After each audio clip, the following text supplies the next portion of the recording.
Amigos, tudo tranquilo, tudo na paz? Estou aqui para gravar hoje uma aula um pouco diferente com vocês. Separei algumas questões do Enem e nós vamos fazer uma breve análise para entender como interpretar essas questões, ok? Durante a nossa aula, durante essa nossa conversa, eu vou dividir a minha imagem com a tela com os slides.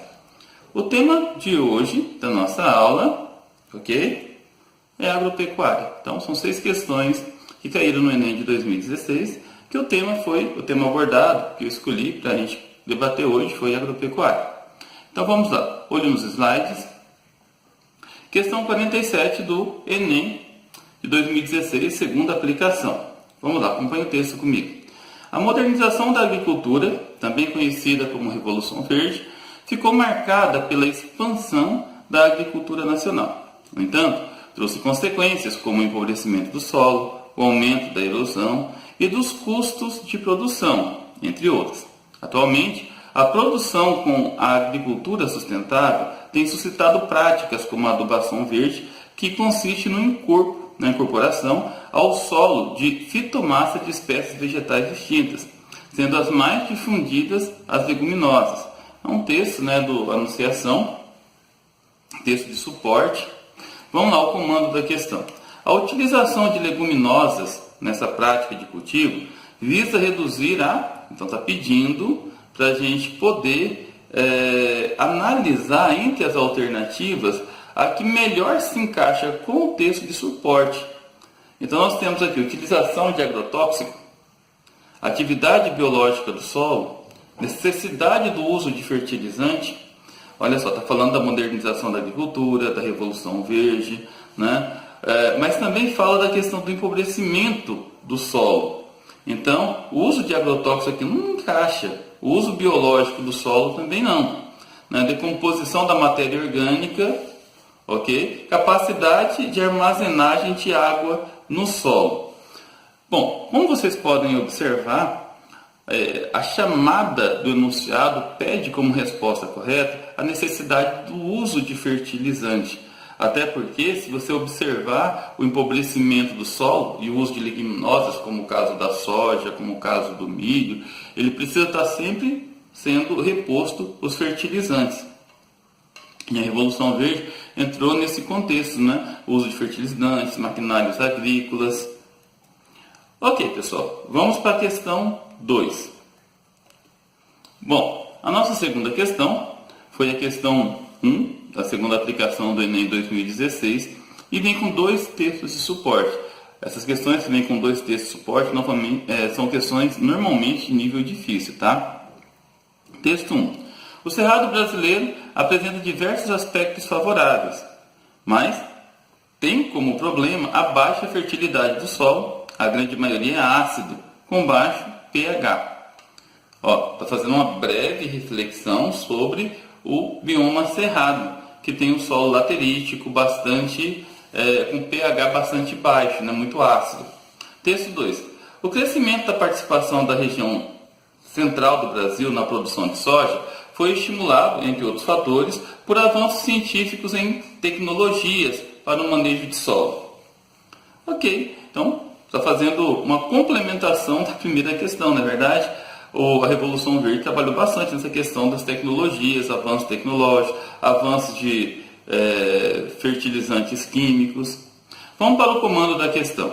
Nos textos são apresentados aspectos do processo de ocupação de um bioma brasileiro, uma tecnologia que permite corrigir os limites impostos pelas condições naturais. Pessoal, que condições naturais está sendo colocado aqui?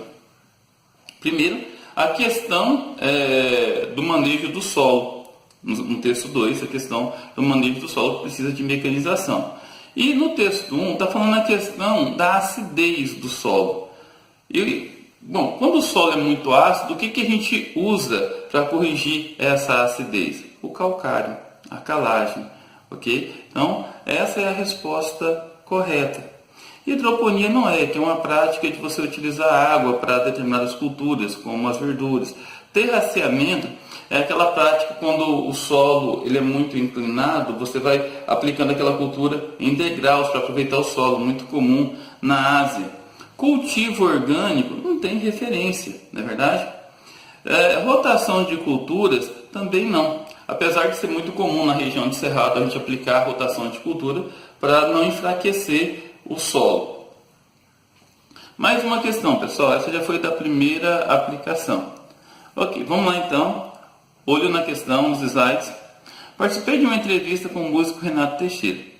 Certa hora, alguém pediu para listar as diferenças entre a música sertaneja antiga e a atual. A resposta dele surpreendeu a todos. Não há diferença alguma. A música caipira sempre foi a mesma. É uma música que espelha a vida do homem no campo. E a música não mente. O que mudou não foi a música, mas a vida no campo. Faz todo sentido. A música caipira de raiz exalava uma solidão, um certo distanciamento do país moderno. Exigir o mesmo de uma música feita hoje, no interior conectado, globalizado e rico, como o que temos, é impossível. Para o bem ou para o mal, a música reflete seu próprio tempo. Ok. O contexto de cultura está implicitamente colocado nesse texto de suporte. Cultura que nós trabalhamos muito em sociologia. E nós conseguimos perceber que o nosso mundo atual ele tem desenvolvido de uma forma que a tecnologia alcançou o meio rural. Hoje, no meio rural, nós temos internet, TV, luz, coisa que não tinha antigamente, na verdade, até poucos anos atrás, até 30, 40 anos atrás. Vamos para o comando da questão, pessoal. A questão cultural indicada no texto ressalta o seguinte aspecto socioeconômico do atual campo brasileiro. Ok, analisando as alternativas, nós chegamos na seguinte questão. Olha só, vamos pegar a primeira como exemplo. Crescimento do sistema de produção extensiva, realmente a produção aumentou bastante, tá? Mas não está referindo à questão cultural propriamente dita. B. Expansão de atividade das novas ruralidades, ok, encaixa perfeitamente tanto no enunciado como no contexto do texto, né? Persistência das relações de trabalho compulsório, o texto não faz referência a isso. Contenção da política de subsídios agrícolas, o texto também não fala de políticas agrícolas e nem faz uma referência cultural a isso. Fortalecimento do modelo da organização cooperativa, como vocês podem observar,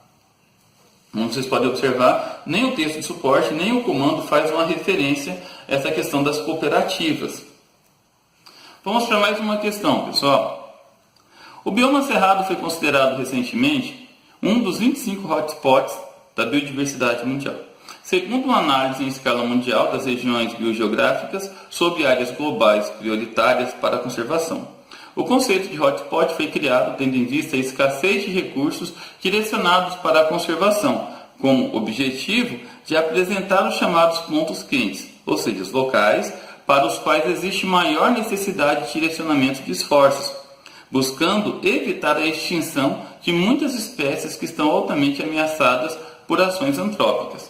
Bom, pessoal, nós estudamos o bioma cerrado exaustivamente em nossas aulas. E o bioma cerrado, assim como a Mata Atlântica, né, são os dois hotspots brasileiros. São aqueles pontos quentes, aqueles biomas que tiveram mais de 70% da sua vegetação original devastada e correm risco de extinção. Nós sabemos também que o Cerrado é a região do Brasil que possui a maior produtividade de grãos do Brasil, não é verdade? Vamos para o comando da questão.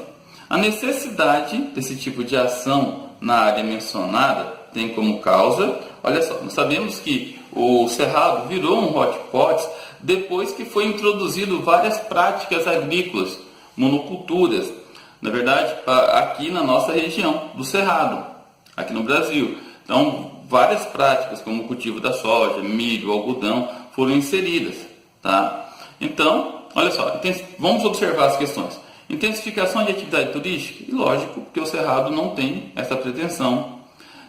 Implementação de parques ecológicos, muito menos. Aliás, a implementação vai preservar o Cerrado. Exploração de recursos minerais, negativo, muito pouco utilizado. Elevação do extrativismo vegetal, muito pouco ser utilizado. E o extrativismo vegetal ele preserva o bioma, né? A expansão da fronteira agrícola, ok, está aí a nossa resposta correta, o nosso gabarito. Tá? A expansão da fronteira agrícola foi o principal responsável pela devastação do Cerrado por transformá-lo no hotspot. Mais uma questão, pessoal. A linhagem dos primeiros críticos ambientais brasileiros não praticou o elogio laudatório da beleza e da grandeza do meio natural brasileiro. O meio natural foi elogiado por sua riqueza e potencial econômico, sendo sua destruição interpretada como um signo de atraso, ignorância e falta de cuidado. Bom, vamos para o comando da questão.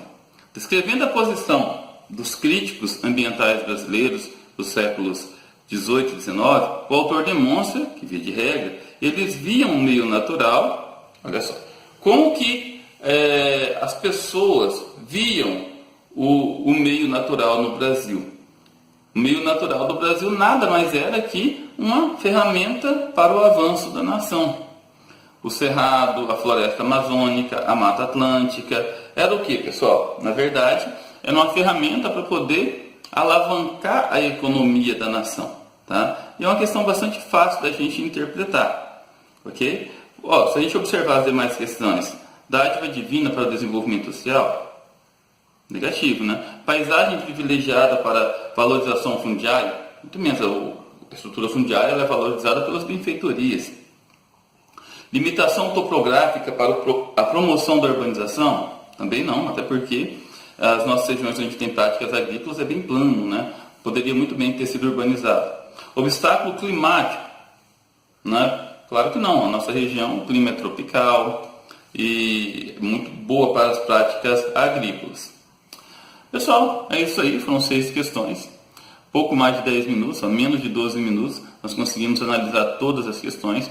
Vocês podem perceber que é perfeitamente viável, tranquilo, vocês conseguirem resolver todas essas questões em menos de 3 minutos, tá? Em 2 minutos e meio, 2 minutos, é bem tranquilo mesmo vocês estarem conseguindo resolver essas questões, ok? Fiquem com Deus, pessoal, e até a próxima.